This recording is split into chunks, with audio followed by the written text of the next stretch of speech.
시간에 지난번 피넛 미팅 시간 우리가 한 달 전이겠죠? 한 달 전인가요? 한 달 전에 우리가 한번 그때 제가 우리가 상담 같은 거 하기 전에 누군가 우리 이제 꼭 물어봐야 되는데 우리가 빼먹는 내용들. 근데 병원에 가서 실제로 보면 우리가 검진 항목에서 체크하는 그런 내용들에 대해서 이제 어떤 걸 물어봐야 되는지 그 형식을 하나 말씀을 드렸고요. 이제 오늘은 이제 기초로, 그러니까 건강 상담하는 방법이 여러 개가 있잖아요. 뭐 양자를 쓰시는 분도 있고, 그냥 건강 체크지를 쓰시는 분도 있고, 여러 가지 방법, 그건 뭘 써도 사실 상관이 없는 것 같아요. 그 도구가 내가 잘하는 도구면 되는 거지, 남들이 이걸 한다고 내가 다 이걸 할 필요는 사실 없는데, 결론적으로 그 상담을 통해서 우리가 상담하시는 분들이, 본인에게 맞는 영양제를 왜 먹어야 되는지가 납득이 되면 되는 거지, 그 도구가 사실 되게 중요한 것 같지는 않아요. 어떻게 보면 그 도구는.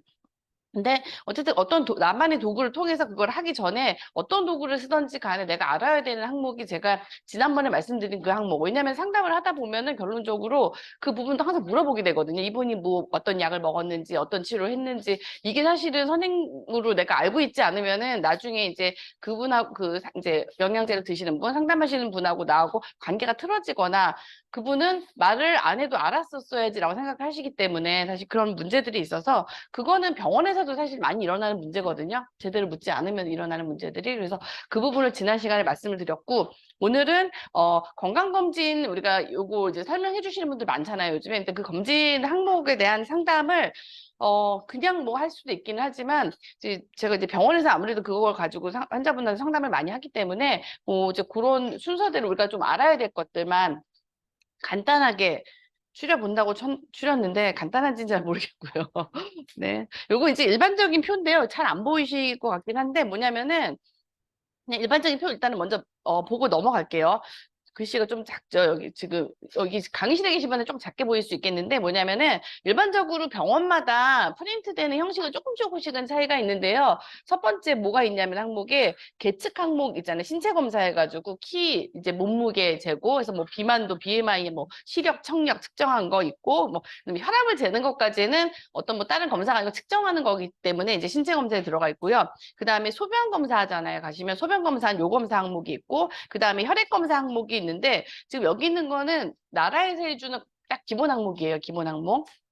물론 병원에 가시면은 대부분의 병원은 검사 피 뽑으시는 김에 추가하세요라고 해가지고 많이 하기도 하고 이제 뭐 내가 돈을 좀 뭐 100만 원, 200만 원 들여가지고 하는 건강검진센터에서도 플러스 항목이 있긴 하지만 거기에서도 기본 항목 여기에다가 플러스를 하는 거기 때문에 사실은 이제 그런 정도 보시면 될 것 같고요. 그래서 혈액 검사 들어가는 이제 나라에서 나오는 항목은 기본적으로 빈혈 수치만 나와요. 사실은 그렇기 때문에 뭐 일반적인 병원에서 하는 김에 빈혈 수치는 워낙 그 빈혈 수치만 돌리기보다는 검사기를 돌릴 때 백혈구 수치랑 혈소판이랑 빈혈 수치랑 사실은 같이 나오는데 나라에서 해주는 항목이 이거 하나니까 이것만 체크가 돼 있으니까 아마 개인 의원에서 하실 때는 그냥 하는 김에 다 같이 검사를 추가로 하시는 경우가 꽤 있을 거예요. 무슨 대학병원 검진센터 말고 개인 병원에서 하는 경우는 플러스로 항목 어차피 돌리는 검사기 돌리는 김에 얘기하시는 경우가 있지만 사실은 건강검진에서는 빈혈 수치밖에 안 나와요. 그래서 건강검진에서 정상이라고 해서 이분이 뭐 백혈구 수치라든지 혈소판 수치가 정상인지 아닌지는 우리가 모르는 거예요. 그래서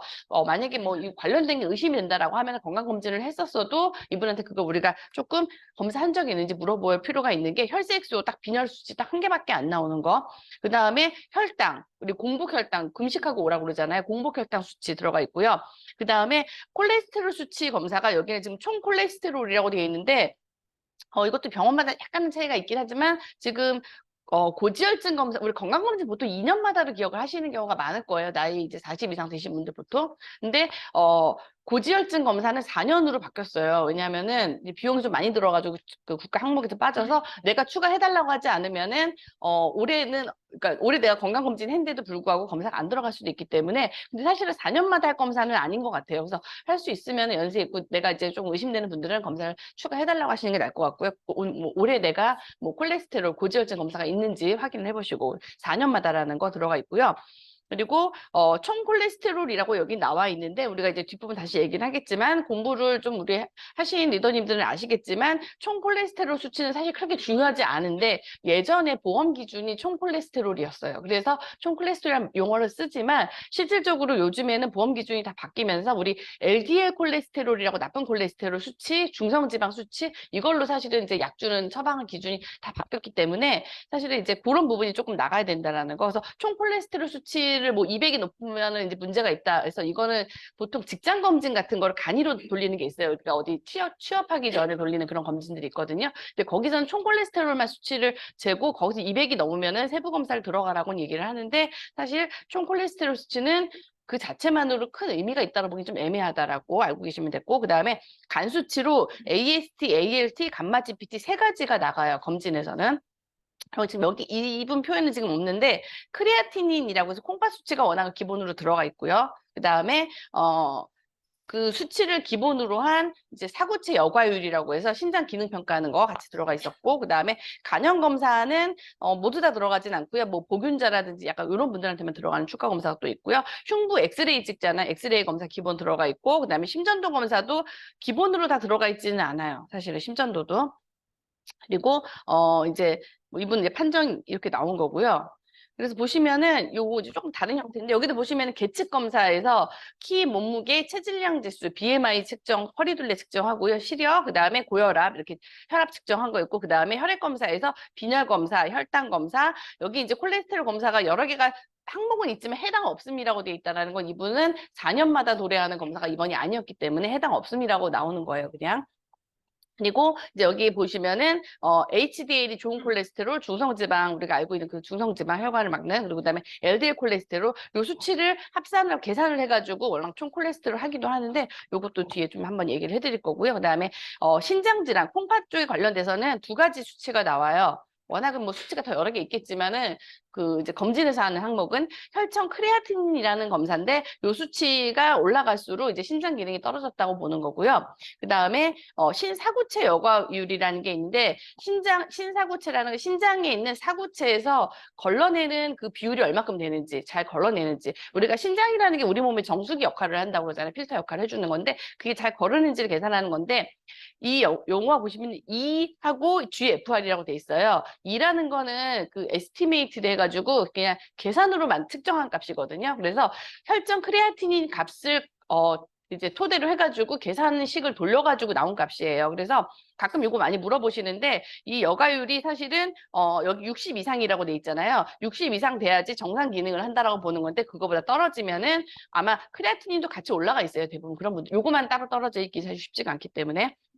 근데 이 두 가지는 신장의 기능을 본다라는 거. 그다음에 간장 질환은 아까 말씀드린 AST, ALT, 감마 GTP 세 가지 수치도 보고 있고요. 그다음에 오른쪽에 보면 이분은 위암 검진 통보서에서 위내시경 검사를 하셨고, 그다음에 대장암 검사는 분별 자멸 반응 검사라고 해서 이게 뭐냐면 그 체면 봉투 내셔가지고 이제 거기에 이제 피가 있는지 현미경으로 보는 검사예요. 그래서 여기서 양성이 나와야지 내시경을 하는 거고요. 그래서 가끔 양성하고 음성, 악성 이제 용어 헷갈리실 수가 있는데 이제 검진에서 나오는 거에서 괜찮다, 음성이라는 뜻은 없다라는 뜻, 양성이라는 건 있다라는 뜻이니까 사실은 조금 좋지 않을 수 있지만 양성은 또 악성인지 양성인지에 따라 다르거든요. 그래서 보통 혈액 검사로 돼 있는 거는 암이나 이런 걸 뭐 악성을 평가하는 건 아니니까 질환이 있으면 그냥 양성 질환 이런 식으로 표현을 해주고요. 위암이나 대장암 쪽에서 위암 쪽은 악성이라는 표시를 표기하는 경우가 있어요. 그래도 악성 위는 조직 검사하고 나가니까. 근데 대장 검사는 보통은 양성 표현을 써요. 그러니까 분변 자멸 검사 발음이 꼬이네요. 자멸 검사 현미경에서 본 그 대변에서 피가 보인 경우가 있다 없다를 표시하기 때문에 음성 양성 표현을 한다라는 거. 그래서 그런 정도 아시면 될 것 같고요. 왜냐하면 생각보다 음성 양성 이거 많이 물어보시거든요. 그리고 이제 여기 보면 이제 요거는 이제 그래프로 나오는 거고. 그래서 우리가 뭐를 체크를 하냐라고 보면요. 아까 말씀드린 순서대로요. 신체 검사를 하시면은 우리가 봐야 되는 항목. 비만도를 조금 이제 설명할 때 우리가 활용할 거는 비만도. 그리고 그다음에 혈압 측정값.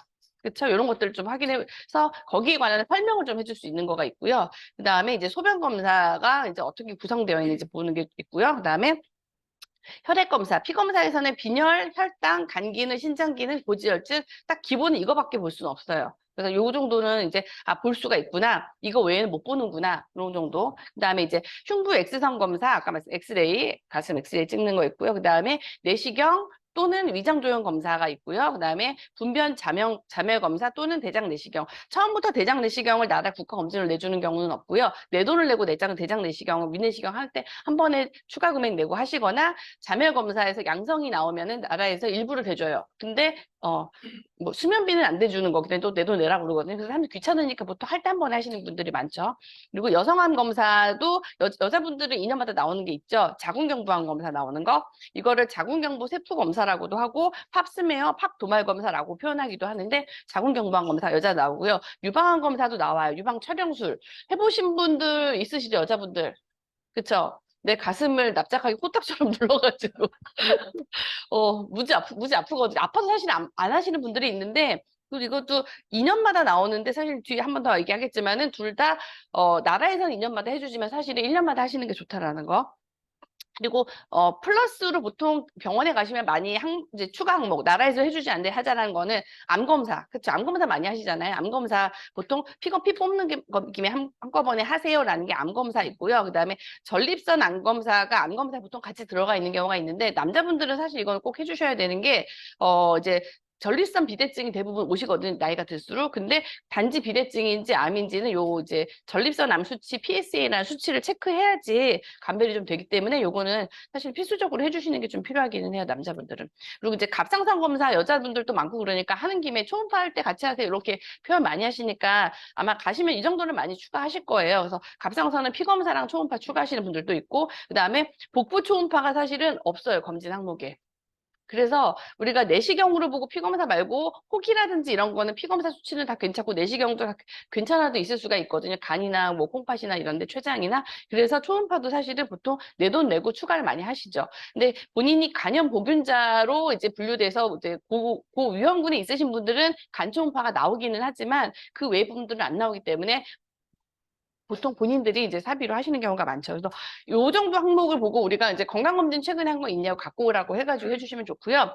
내가 누군가를 상담을 하실 때 뭐 양자도 좋고 건강체크지도 좋고 다 좋지만은 사실은 최근에 건강검진 한 거 좀 갖고 와보라고 얘기를 하시는 게 사실 저는 제일 좋다고 생각해요. 거기 보면은 최소한 2년 이제 2년 안쪽에 한 검사가 있는 분들은 그래도 어느 정도는 아주 위험한 걸 좀 걸렀다는 느낌이 좀 있고 아예 이런 것도 안 하신 분들이 있으면 하시라고 우리가 권장을 좀 해야 되는 분들이 있고 그렇죠. 그래서 그런 것들을 좀 체크해 주시면 좋을 것 같아요.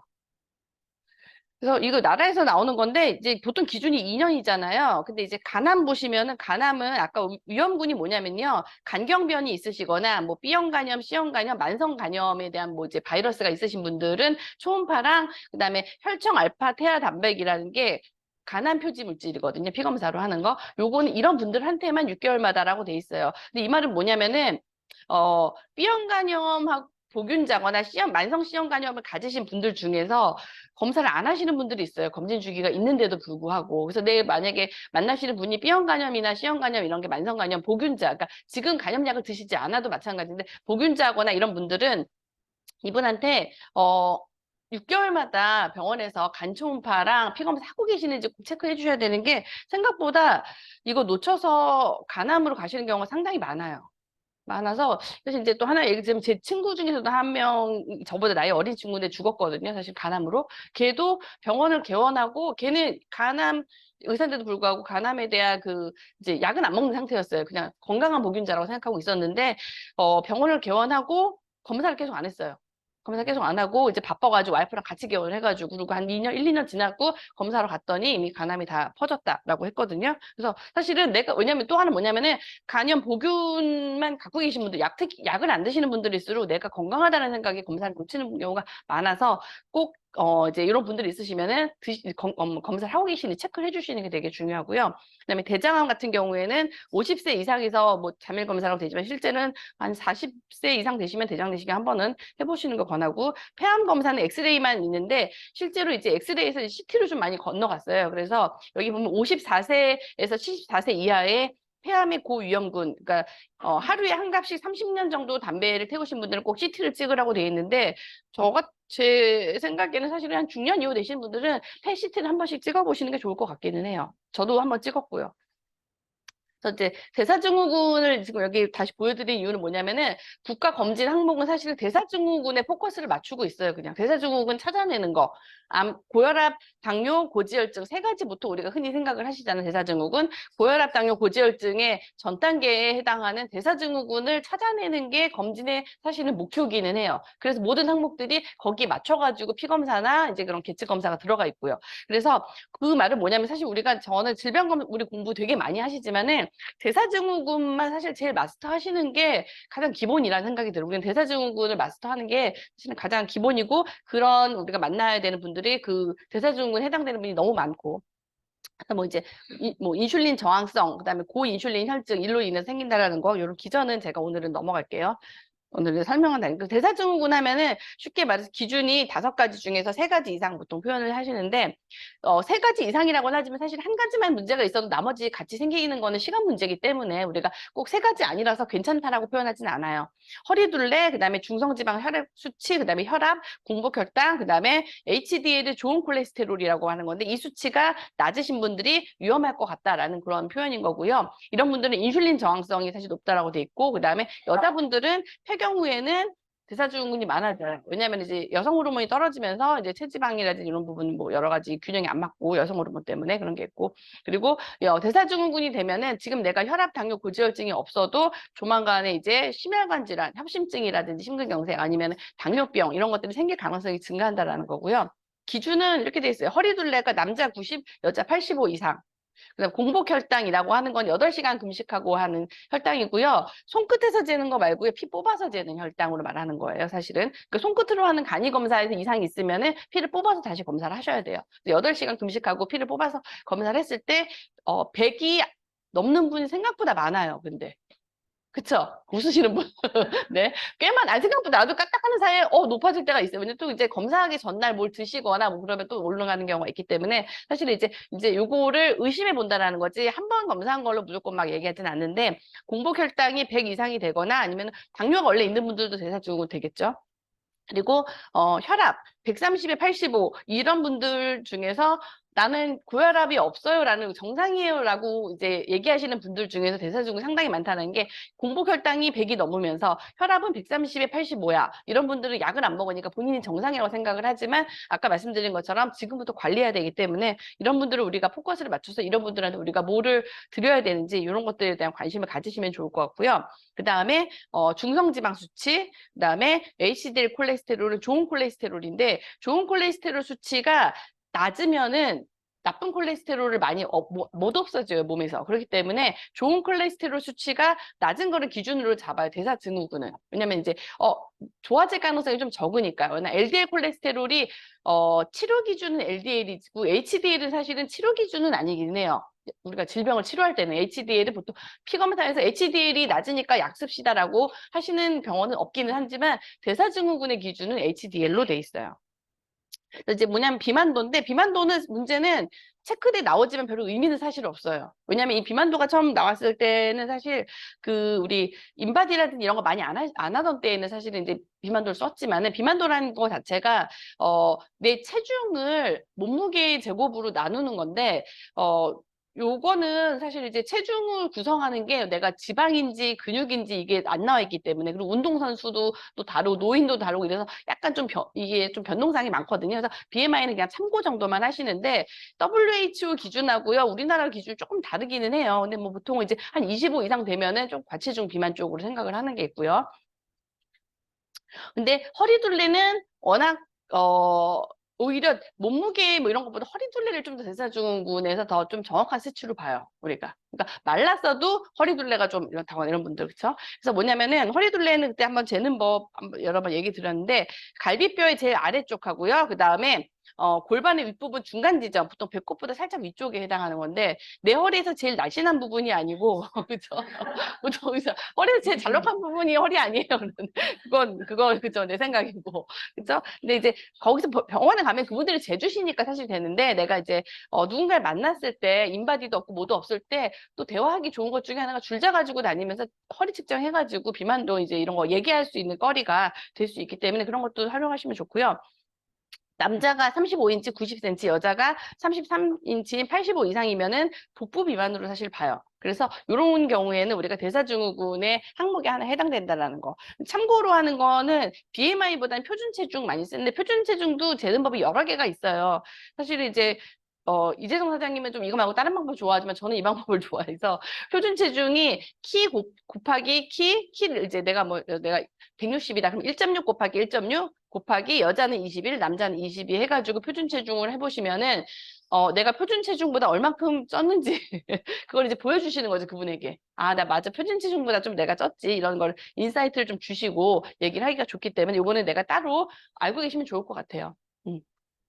비만도가 있고요. 혈압이라는 거는 우리가 혈압은 얘기를 되게 많이 들어서 아시겠지만 혈압이 이제 뭔지 한번 다시 얘기해 드리자면 혈압이라는 거는 심장이 우리가 펌프질을 한다고 그러잖아요. 심장이 보낸 혈액이 혈관을 통해서 몸으로 돌겠죠. 동맥혈관에 부딪히는 그 압력을 우리가 혈압이라고 그래요. 압력. 근데 보시면은 우리가 수축기 혈압, 이완기 혈압이라는 표현을 써요. 높은 거, 작은 거잖아요. 120에 80 그런 게 있잖아요. 그게 어떤 기준이냐면은 심장을 쭉 이제 어떻게 보면 수축해서 쫙 짰을 때 압력이 확 올라갔을 때 그때 벽이 부딪히는 최대 압력을 우리가 수축기 혈압이라고 그래요. 심장이 수축했을 때. 그리고 심장이 확 늘어졌을 때 압력이 좀 떨어지잖아요. 심장 안에서. 그러면서 이때 혈압이 쭉 떨어지기 때문에 이때가 이완기 혈압, 그러니까 심장이 수축하고 이완하고 이런 거라고 보시면 되는데 이제 그런 거를 이제 병원에 할 때는 이제 여기다가 청진기 대놓고 이제 커프를 감아가지고 소리가 들리고 안 들리는 구간 해가지고 이제 체크를 하는 건데 그래서 혈압은 그렇게 수축기, 이완기 두 가지가 있다라는 거. 그러면 둘 중에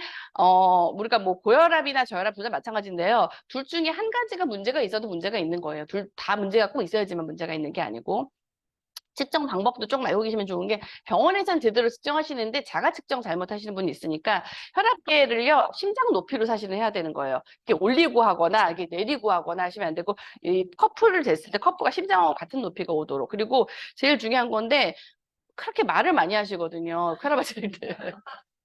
혈압을 잴 때 말을 하지 말라는 거예요. 다리 꼬지 말고 말하지 말고. 그쵸? 그래서 저는 이제 병원에서 혈압을 쟀을 때 제일 많이 하는 말이 쟤는 순간부터 근데 제가요 막 말을 해요. 말하지 마세요. 혈압 올라가요. 그러시면 딱 입을 다무시는데 혈압 측정전 그리고 30분 이내에는 담배를 태우시거나 운동을 하거나 우리가 운동 끝나면 막 심장 터질 것 같고 막 이럴 때 있잖아요. 그때 혈압 재면 진짜 혈압 확 높거든요. 정상적인 혈압 측정 방법은 아니에요. 그거는. 그리고 이제 뭐 커피 같은 걸 마시고 혈압을 재러 간다거나 하시면 높게 나올 수 있다라는 거. 그리고 이제 병원에 도착해서 워낙 한 5분 정도 안정을 취하고 하라고 그러는데 보통 많이 대기하시는 시간이 기니까 보통은 그렇죠? 돼 있고요. 이제 혈압의 기준이 막 여러 개가 있는데 결론적으로 우리가 기억해야 되는 거는 120에 80 하고요. 140에 90 두 가지 정도는 기억을 좀 하시는 게 좋죠. 120에 80, 140에 90. 여기 보시면은 여기 안 가는구나. 정상 혈압 맨 앞줄 보면 120, 80이라고 수축기 혈압은 120 미만 그리고 이완기 혈압이 80 미만이라고 돼 있죠. 정상 혈압. 그리고 저혈압의 기준은 사실 조금 애매하긴 한데요. 보통 이제 환자가 증상을 느끼고 있을 때 뭐 이제 100 미만? 근데 100도 사실은 많아요. 사실 90에 40도 많아요. 여자분들은 90에 40인데도 아무 증상 없는 분들 많거든요, 생각보다. 그래가지고 저혈압의 기준이라는 게 사실은 조금 애매하기는 한데 한 뭐 60에 40 뭐 이 정도쯤 되면 많이 어지러우시겠죠? 어쨌든 그 정도. 그리고 이제 체구에 따라서 좀 많이 달라지거든요. 그래서 정상 혈압은 120에 80 정도. 그리고 보시면 고혈압이 뭐 전 단계 뭐 여러 가지가 있는데 결론적으로 주황색으로 돼 있는 구간은 대사증후군 구간이라고 사실 생각하시면 될 것 같고요. 그리고 이제 분홍색하고 밑에 두 줄 그 약간 핑크색 돼 있는 줄 보면 고혈압 1기, 2기, 뭐 수축기 단독 고혈압 돼 있는데 140, 90 두 개 중에서 한 개라도 높으면은 이제 고혈압으로 친다라는 거. 그래서 고혈압을 떨어뜨리는 기준, 요거는 지금 이제 뭐 대한의학회랑 보건복지부 거기서 나온 기준인데 우리가 이제 우리가 뭐 코큐텐을 주건 뭐 오메가3를 주건 뭐를 주건 어떤 얘기를 한 다음에 그 다음에 사실 플러스 알파로 라이프 스타일을 조금 하는 것도 얘기해 주시면 좋은 게 소금 섭취 제한. 소금을 6g만 떨어뜨려도 혈압이 그 수축기가 5, 그다음에 이완기가 2.7까지 떨어진다라고 돼 있어요. 그러니까 우리가 염분 나트륨 조절하라고 하는 거, 소금을 조금 먹으라는 거 엄청 강조를 하는 거고요. 체중을 감량을 해도 혈압이 한 1씩 떨어진다고 돼 있고, 그다음에 절주, 술 안 먹는 거, 그리고 운동. 일주일에 보시면 깜짝 놀라실 거예요. 일주일에 5일 이상 30분에서 50분 정도 식사 조절, 채식 유지, 건강한 식습관. 그러니까 결론적으로 운동하시고 술 끊고요. 체중 감량하시고 짜지 않게 먹고 건강하게 채식 위주로 드시고 이렇게 하시면 된다라는 거죠. 고혈압이 근데 왜 고혈압, 당뇨 둘 다 똑같아요. 사실 두 개 다 혈관 합병증이기 때문에 사실 합병증이 거의 같아요. 다 그냥. 고혈압은 이제 근데 조금 다른 게 이제 뇌출혈 터지는 경우. 혈압이 터진다 그러잖아요. 터지는 경우 뇌출혈이 오시면 이제 중풍 쓰러지는 거 있고 치매 이제 혈관성 치매 올 수 있는 거 혈압 조절이 잘 안 되시면 눈에는 혈압이 올라가서 고혈압성 망막증 또는 이제 뭐 이제 안압이 증가해서 오는 그런 것도 있어요. 안압이 증가하는 녹내장도 있는데 요즘엔 또 안압을 증가하지 않은 녹내장도 있긴 하지만 눈에 혈관에 문제 줘서 시신경에 조금 문제가 오게 한다라는 거. 그다음에 심장 쪽으로 심근경색 협심증, 그다음에 신장, 콩팥이 혈관 덩어리로 이루어져 있거든요. 그래서 이제 여기에 이제 만성 신부전증, 우리 투석하는 그런 질환들, 사실 투석을 제일 많이 하는 기본 질환이 고혈압, 당뇨거든요. 그래서 그런 게 있고요. 혈관의 말초혈관 질환, 동맥경화나 말초혈관 질환들이 있고요. 소변 검사 항목에는 뭐가 있냐면은 사실 별거 없어요.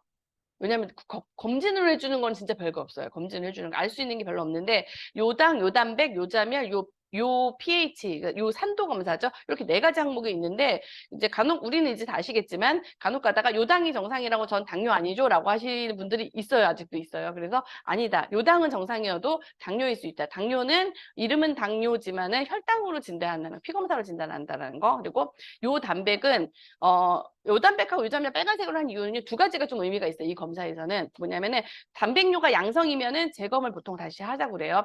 소변 검사 다시 하자고 그러고 요 자멸이라는 거는 소변에서 피가 보인다는 뜻이거든요. 다시 검사를 하는데 여자분들은 생리혈이 가는 경우가 많기 때문에 이제 그거를 조금 체크를 하고요. 어쨌든 둘 다 재검을 하는데 둘 다 계속 만약에 나온다라는 건 단백뇨랑 혈뇨가 있다는 뜻이거든요. 그러면은 신장에 문제가 있거나 뭐 방광에 문제가 있거나 소변 나오는 길에 피가 나왔거나 질이 빠진다는 거니까 이제 그건 추가 검사를 하는 거니까 이런 경우는 신장에 문제가 있겠네요. 우리는 그 정도 체크할 수 있겠죠. 신장은 좀 많이 안 좋아요. 검사하셨어요? 요 pH는 뭐 이렇게 뭐 여러 가지가 있는데 뭐 동물성 식사를 하면은 산성용, 뭐 식물성 식사를 하면 알칼리 이런 게 있지만 사실 대부분 정상으로 나오시고요. 뭐 전날 컨디션에 따라서 막 달라지기 때문에 크게 의미 두지는 않아요. 내가 뭐 염증이 있거나 그런 거 아니라고 하면은.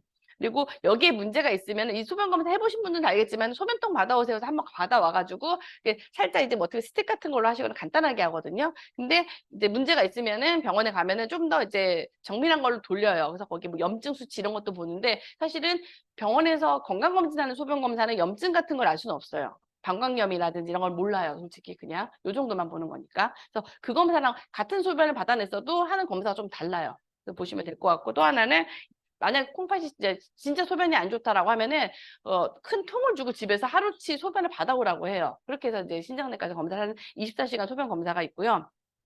그리고 나머지 피 검사랑 종합해서 하는 거지 소변 검사만으로 뭔가 단독으로 얘기하지는 않아요. 그래서 이런 거고 검진에서는 이 소변 검사의 목적은 그냥 만성 질환을 갖다가 알아내는 목적이기 때문에 여기서 뭐 우리가 뭐 요로 감염이라든지 뭐 신우신염, 방광염 이런 걸 알아낼 수 있는 검사는 아니라는 거. 기본 혈액 검사는 혈액 검사 아까 빈혈, 혈당, 간기능, 신장기능, 고지혈증 검사 플러스로 개인 추가 검사 보통 많이 하시는 게 유방암, 간암, 난소암, 그다음에 췌장암, 단도암 같이 보는 검사, 전립선암, 대장암 요거 묶어가지고 보통 병원에서 패키지로 많이 하다 그럴 거예요. 그래서 하시는 거는 크게 나쁘지는 않은데 여기서 의미 있는 거는 사실은 간암 검사, 난소암 검사 그다음에 남자 전립선암 검사, 그다음에 췌장암 검사 요 네 검사 수치 네 개는 의미가 있긴 있어요, 많이. 그래서 어쨌든 뭐 상술 같다고 느껴질 수는 있지만 그래도 검사하시는 거를 좀 권고해 드리는 것 같아요. 그리고 폐암 검사 요즘에 추가하기도 하는데 뭐 할 수는 있는 것 같아요. 그리고 이제 갑상선 검사는 피 검사랑 초음파 검사 뭐 같이 하자고 하시면은 요거 이제 상황에 따라서 하시면 될 것 같고 류마티스 검사가 추가되어 있는 그런 병원들도 있더라고요. 근데 뭐 어쨌든 뭐 비용이 조금 추가 되는 거고요. 그다음에 바이러스 간염 검사가 하시는 분들이 있는데 A형, B형, C형이 있어요. 요거 살짝만 얘기 드리자면 A형은 급성밖에 없어요. 만성이 없고 B형, C형은 이제 주로 이제 만성을 좀 체크하는 검사라는 거 정도 아시면 될 것 같고요. 그리고 빈혈 검사는 이제 우리가 간혹가다 이제 빈혈이라는 게 혈액의 양이 줄어드는 걸로 착각하기도 하지만 실제로는 빈혈 검사를 했을 때는 혈색소가 줄어드는 걸 검사하는 거기 때문에 적혈구 혈색소가 부족한 걸 체크하는 거고요. 뭐 수치를 우리가 외울 필요는 사실은 없어요. 왜냐하면은 검진은 옆에 항목이 정상 항목이 다 써 있거든요. 그러니까 떨어졌다 올라갔다 그냥 우리가 그 정도만 체크하시면 되고요. 보통 병원에서는 일반적으로 뭐 10이 미만이면 빈혈 뭐 이런 식으로 체크는 돼 있긴 하지만은 10 이하로 떨어져야지 사실 약 처방을 좀 주거든요. 약이라고 하는 건 우리가 알고 있는 아연 폴릭 플러스 같은 그냥 철분제 주는 거. 주는 거고요. 그다음에 빈혈 증상은 사실은 주로 뭐냐면 피로해요. 사람들이 되게 피곤하고 기운 없고 밥도 잘 못 먹고 이렇게 뭐 매가리가 없다고 그러잖아요. 이렇게 얼굴이 노랗게 떠가지고 매가리 없는 사람들 그런 경우가 많아요. 그래서 빈혈이 교정되면은 그렇게 세상이 활기찰 수가 없어요. 그래서 빈혈이 있는 분들은 빈혈만 교정해 주셔도 되게 우리가 막 활력이 없고 기운 없다고 그러면 단백질 뭐 비타민 막 얘기하는데 빈혈만 잘 교정이 돼도 그분들은 되게 활력이 나요. 근데 사실 뭐 빈혈 교정하는 게 우리가 철분하고 단백질하고 같이 주는 거긴 하잖아요. 그래서 그런 식으로 보시면 될 것 같고 수치가 올라가 많이 좋아진다. 빈혈 종류 되게 많은데 그중에서 흔하게 보는 게 우리가 철분 결핍성 빈혈 제일 많이 보는데 여자는 생리량이 과다인 경우가 사실 대부분이에요. 근데 우리가 생리량을 여자들끼리 비교를 안 하니까 잘 몰랐던 건데 대부분 생리 과다가 제일 많고요. 혹시라도 뭐 어디 출혈이 있는지 뭐 치질이 있는지 아니면 위출혈이 있는지 막 이런 거 물어보기는 하는데 여자는 제일 많은 게 생리량 과다고요. 그다음에 만성 질환에 의한 빈혈이 생각보다 많은 게 고혈압 당뇨 있으신 분들은 빈혈이 있어요. 좀 만성적으로 영향이 가면서 이제 그거는 사실 이제 만성적으로 관리를 해야 되는 부분 급성으로 확 좋아지게 할 수는 없다라는 거 그런 거 알고 계시면 좋고 그다음에 뭐 류마티스 질환 있거나 어디 염증 생기거나 뭐 암이 있거나 이런 분들도 빈혈이 온다라는 거. 그래서 당뇨 검사는 우리가 이제 많이 아시겠지만 아까 말한 것처럼 공복 혈당이 100 미만인 경우 정상, 그쵸? 근데 100 이상이 되면은 우리가 이제 대사증후군 얘기를 했었고요. 당뇨 기준은 126이에요. 126이 넘으면 당뇨라고 그러는데 주위에 보시면 중간에 오른쪽 표에 보시면은 노란색, 주황색 이 표 있잖아요. 보면은 뭐 공복시 혈당 장애, 뭐 내당능 장애라고 되어 있는데 이제 이런 단계가 되시면은 우리가 이제 대사증후군 단계라고 하는 거죠. 지금은 당뇨가 아니지만은 그래서 기준이 예전보다 좀 달라진 게 아주 예전에는 당화혈색소라는 우리가 3개월치 평균 혈당이 진단 기준에는 없었는데 이제 진단 기준에 들어가 버렸거든요. 그래서 이제 말씀드린 것처럼 내가 전날 음식을 많이 먹었거나 뭐 아니면 덜 먹었거나 또 어떤 분들은 여태까지 계속 이렇게 막 잘 먹다가 갑자기 검사 전날부터 급격히 검사하신다고. 그래서 정상인 것처럼 피 검사를 하시려고 하지만 당화혈색소를 체크를 하면은 다 들켜요. 날 들키. 왜냐면 3개월치가 나오니까. 이유는 우리가 공부했던 것처럼 혈액은 한 3개월에서 4개월 정도거든, 수명이. 그래서 이제 혈색소에다가 이제 태깅을 해가지고 검사하는 거니까, 혈색소의 수명 기간 동안 이제 그 혈당을 반영을 해주는 거예요. 게 있는 거고, 그래서 뭐 이제 일반적으로 제일 많이 하는 게 8시간 공복하고 피 검사하고 그다음에 당화혈색소 2가지 체크를 해가지고 포도당 예전에 먹고 경부 뭐 포도당 검사 이런 것들이 원칙적으로 써 있지만 사실 그렇게 하는 병원들이 별로 없고요. 뭐 특별한 경우 아니면은 피 검사하고 당화혈색소 해가지고 보통 진단을 하고요. 헤모글로빈, 혈색소에 혈중 포도당이 결합된 게 당화혈색소인데 이 당화혈색소가 이제 2, 3개월 정도의 혈당 평균치를 반영한다라고 보는 거고요. 요즘 이거 아시는 분도 많더라고요. 정상이 5.7 이렇게 막 기억을 하셔서 나 5.7이 넘었는데 그럼 나는 뭐냐 막 이렇게 물어보시는 분들이 있더라고요. 아까 말한 것처럼 6.5는 당뇨인데 5.7 미만이 정상, 5.7 이상은 대사증후군이라고 보시면 되세요. 근데 건강검진이 많이 들어가 있더라고요, 요즘에는 이것도. 당뇨도 합병증 똑같아요. 뭐 고혈압처럼 이제 이렇게 위험하다라는 거. 쓰러지시죠. 제일 문제는 고혈압 당뇨 가장 큰 문제는 뭐냐면은 뇌졸중, 그쵸?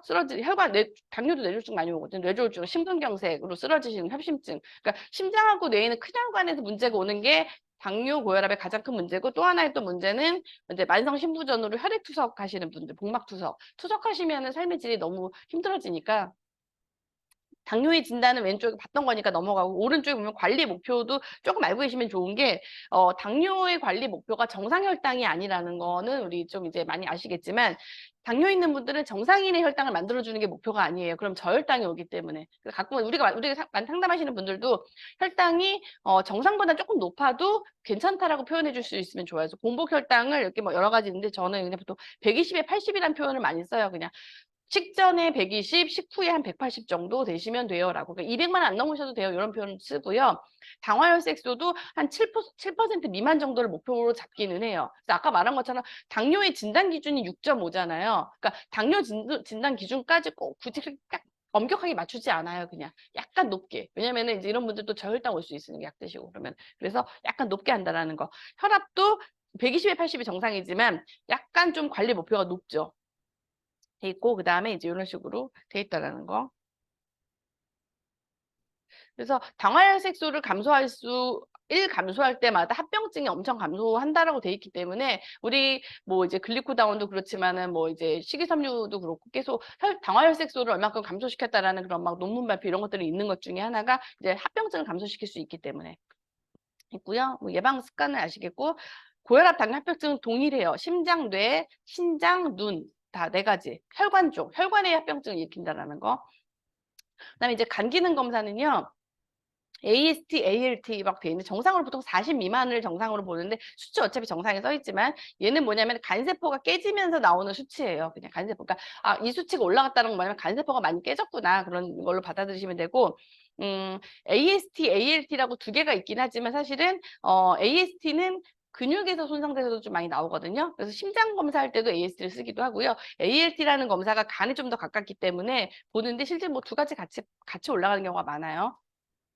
그리고 이제 감마 GPT라는 수치가 있는데 요 수치가 세 가지가 같이 나오거든요. 보통 검진에서. 감마 GPT는 보통 이제 간 해독에 관련되는 효소라고 되어 있는데 주로 이제 간도 그렇지만 담도 있잖아요. 쓸개즙 나오는 그 길 그쪽에 있는 문제가 있을 때 같이 올라가는데요. 제일 많이 올라가는 거는 술 마셨을 때 많이 올라가요. 술 드신 분들이 엄청 높았다가 술 좀 중단하시면 떨어지는 경우가 많거든요. 단독 올라가는 경우가. 그래서 그 정도 알고 계시면 좋을 것 같고요. 그래서 나머지 간 기능 검사는 실제로 오른쪽처럼 되게 많아요. 근데 이 중에서 세 가지 검사만 검진에 들어가 있다라는 거, 간 기능 검사가. 보시면 될 것 같고 간은 이제 보시면은 왼쪽에 건강한 간부터 빨간색 건강한 간부터 오른쪽에 간경변 딱딱하게 굳어가는 간까지 있고 이제 간암까지 가는데 사실은 비알코올성 지방간이 상당히 많다라는 거 지방간이 우리가 이제 뭐 바이러스라든지 아니면은 이제 술 드신 분만 생각하시는데 간경변 이런 게 이제 살쪄서 오는 거죠 우리가 흔히 말하는 지방간. 지방간이 그래서 인슐린 저항성하고 같은 용어로 쓰기도 하고요. 비알코올성 지방간 같은 경우에 만성 피로증과 비슷할 수도 있어요. 그래서 간 초음파 하면은 대부분 여성들 뭐 남자도 그렇지만은 40대 이상 되신 분들 중에서 지방간 소견이 안 보이는 분이 별로 없거든요, 사실은. 그래서 이제 이런 분들한테는 이제 어떻게 보면 인슐린 저항성을 개선할 수 있는 방법으로 좀 관리해 주시면 좋은 거고요. 실리마린을 먹으면 AST, ALT가 떨어져요. 그래서 우리 이제 밀크시슬에 실리마린 들어있잖아요. 병원에서 쓰는 실리마린이 이거예요. 레가론이라는 약인데 실제로 그냥 병원 처방약이에요. 간 수치 올라가면. 그래서 밀크시슬을 먹으면 간 수치가 떨어질 수밖에 없어요. 병원에서 쓰는 거랑 똑같은 성분이거든요. 간 수치가 떨어지는 거고 그래서 간혹 가다 물어보죠. 나 간이 안 좋은데 비타민 계속 먹어도 돼? 라고 맨지팩 먹어도 돼? 먹으면 당연히 간 수치 떨어지죠. 그거는 뭐 떨어지는 약 성분랑 같은 성분이 들어가 있는 건데 이제 이거를 제약회사에서 화학적으로 공정을 통해서 했냐 아니면 우리가 이제 우리 거 제품으로 했느냐의 차이인 거지 성분은 똑같아요. 기본 성분은. 우리 신장 기능 검사에서 혈전 크레아티닌하고 아까 사고체 여과율 두 가지가 있다고 그러는데 크레아티닌 수치를 기본으로 여과율을 계산하기 때문에 두 개가 연관돼 있는 거고요. 사고체라는 거는 콩팥에 걸러주는 필터 같은 역할을 한다고 보시면 될 것 같아요. 근데 이제 이게 수치를 보시면은 여기 1단계, 2단계, 3단계, 4단계, 5단계 되어 있는데 이 그 사구체 여과율이 점점 떨어질수록 어떻게 보면 신장 기능이 오른쪽에 표 보이는 것처럼 신장 기능이 점점 떨어지고 있다라고 보시면 되세요. 수치가. 그런 의미로 정도 아시면 될 것 같고요.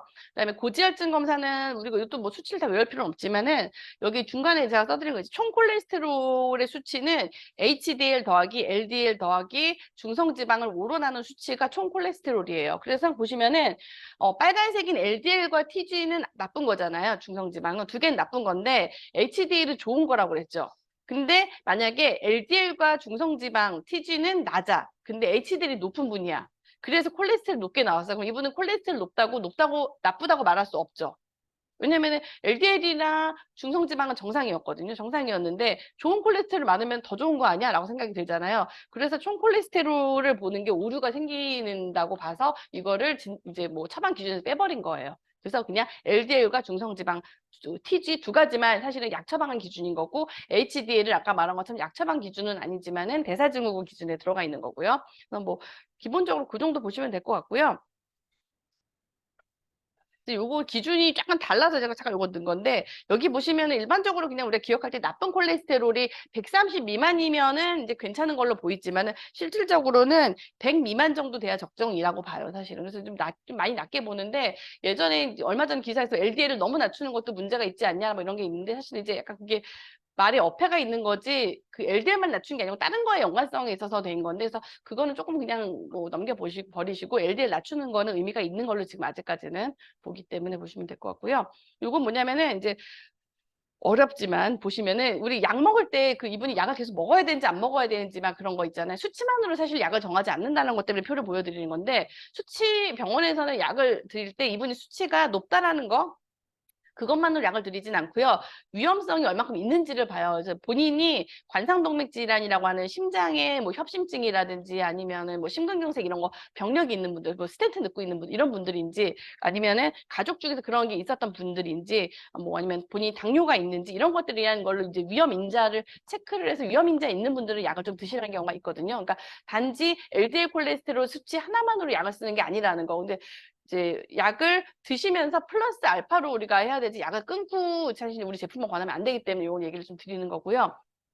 또 하나는 진단을 수치가 높다고 해서 처음부터 약을 쓰는 병원들이 있기는 있어요. 근데 워낙 권고사항은 수주에서 수개월간 생활습관을 교정을 한 다음에 쓰는 게 중등도 저위험군이거든. 그러니까 내가 특별히 다른 질환이 없는데 그냥 콜레스테롤만 좀 높았어. 근데 병원에서 약 먹으라고 해요. 그런 경우도 우리 고민되잖아요. 사실 이런 경우는 위험도가 진짜 없었다라고 하면은 사실은 워낙 원칙적으로도 그냥 생활습관 교정, 그러니까 뭐 내가 체중 감량하고 본인 관리하고 먹는 게 사실 워낙은 맞기는 해요. 근데 이분이 만약에 다른 질환이 있었어 그러면 그것 좀 얘기가 달라지긴 하지만 그런 정도 우리가 조금 알고 계시면 좋을 것 같다는 거고요.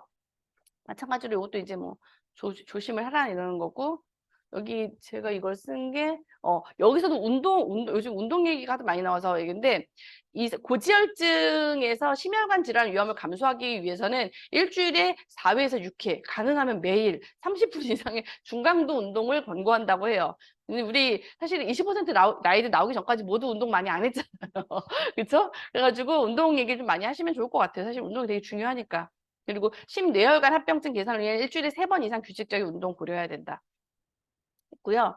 이 드럭 먹어라는 표현 우리 쓰시잖아요. 드럭 먹어 많이 쓰는 게 사실은 이제 이런 고지혈증 약이 스테틴이라는 약이거든요. 스테틴 계열 약을 먹으면 코큐텐이 많이 떨어져요. 그래서 심장 기능이 떨어진다라고 해가지고 매일 먹는 양의 영양소를 빼먹는다. 그래가지고 이제 드럭 먹어라는 용어를 쓰는데 이 드럭 먹어에서 제일 많이 쓰는 게 고지혈증 약이에요. 그래서 고지혈증 약을 드신다고 하면은 일단 먹어야 되니까 먹긴 하지만 코엔자임 규텐, 코큐텐을 드시라고 약국에서도 되게 많이 권유를 하거든요. 가시면은.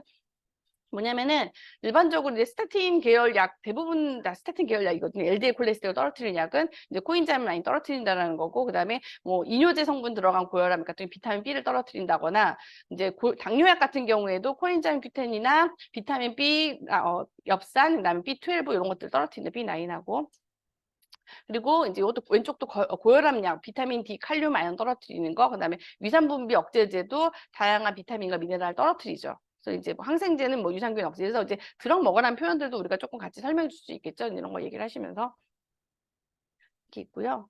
그다음에 이제 마무리인데 거의 고혈압, 당뇨, 고지혈증의 인지율이 대부분 떨어지기 때문에 우리 먼저 사실 수치를 알고 좀 얘기하면 좋겠고요.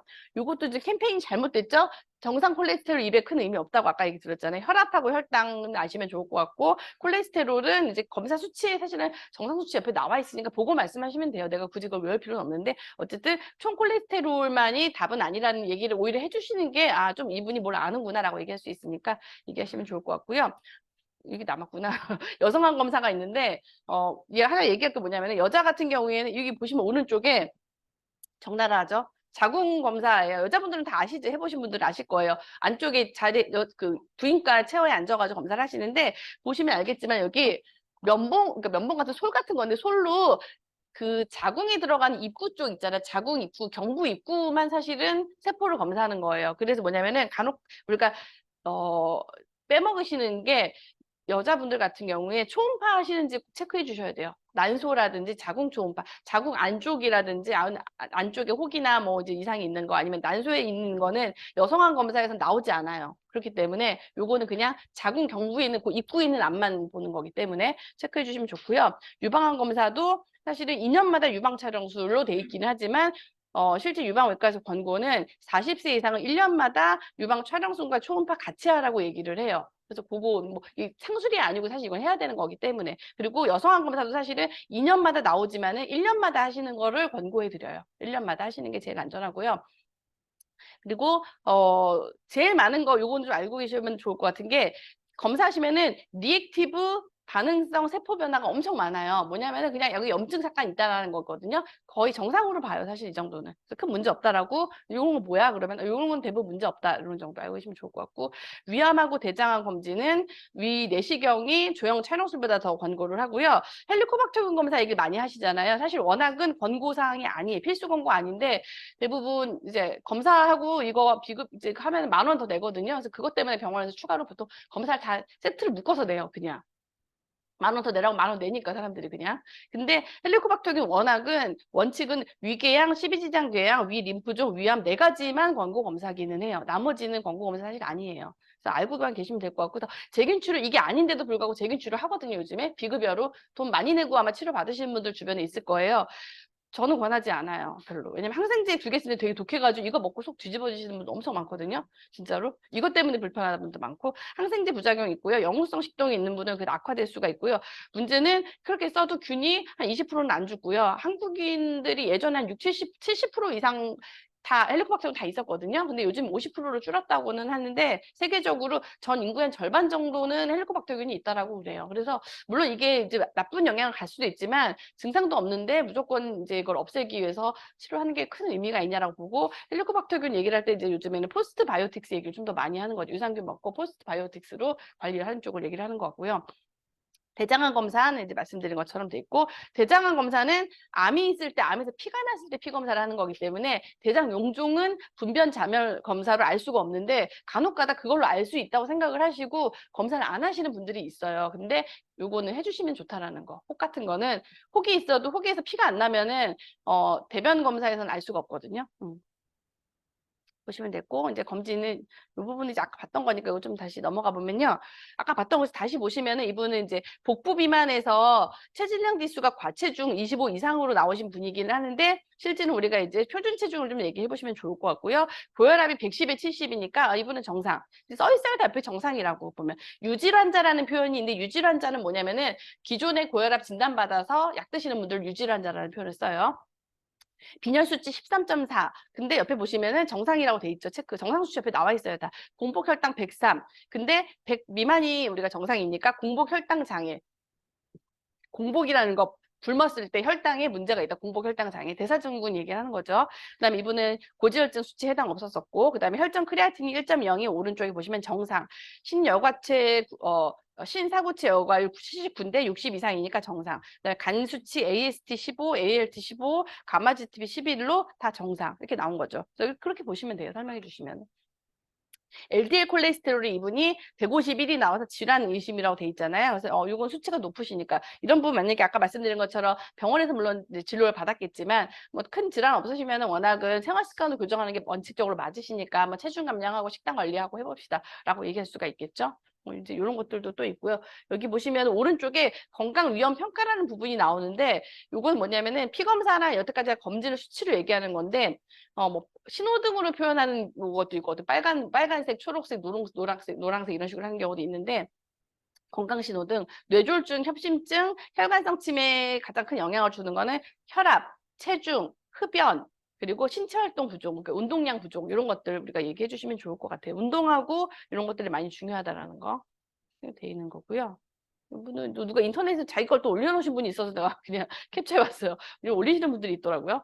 이분은 빈혈 수치 11.7, 빈혈 의심이라고 돼 있죠. 근데 10 미만이 아니니까 병원에서 약을 쓰진 않을 거예요. 당뇨 수치, 그러니까 혈당이 85.7 정상. 그리고 총 콜레스테롤은 170인데 뭐 200 이하라고는 하지만 사실 의미는 별로 없겠죠.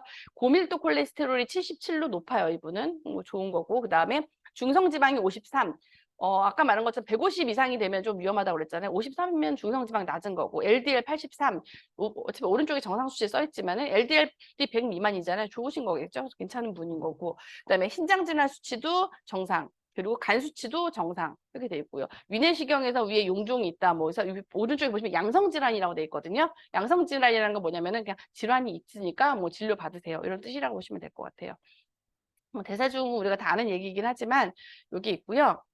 그다음에 이제 대사증후 영양 관리 다 아시는 내용이겠지만 콜레스테롤 떨어뜨릴 때 레시틴, 감말뇰산산, 식이섬유 여기는 마늘까지 얘기를 했는데 갈리 뭐 넣을 수도 있을 것 같아요. 혈압은 코큐텐, 중성지방, 뭐 오메가3, CLA, 그다음에 혈당이 식이섬유, 콩 발효 추출물. 우리 사실 예전에 콩 발효 추출물이긴 했지만 지금은 이제 글리코다온 얘기를 하겠죠. 혈행 개선에 오메가3랑 그다음에 징코엠 같이 혈관을 확장시켜 주는 것들 이런 것들이 좀 필요할 것 같고요. 지금 우리가 했던 게 문진 트레이닝하고 검진 항목 상담 트레이닝을 한 거고요. 만약 이 이후에 추가로 뭔가 더 한다 그러면은 이제 질환별로 우리가 알고 계시면은 양자를 하건 뭘 하건 간에 그 질환 설명해 주시면 좋잖아요. 그런 걸 하시는 건데 제일 먼저 해야 되는 게 대사증후군 공부이기 때문에 그런 공부를 조금 많이 하시면은 좋을 것 같습니다.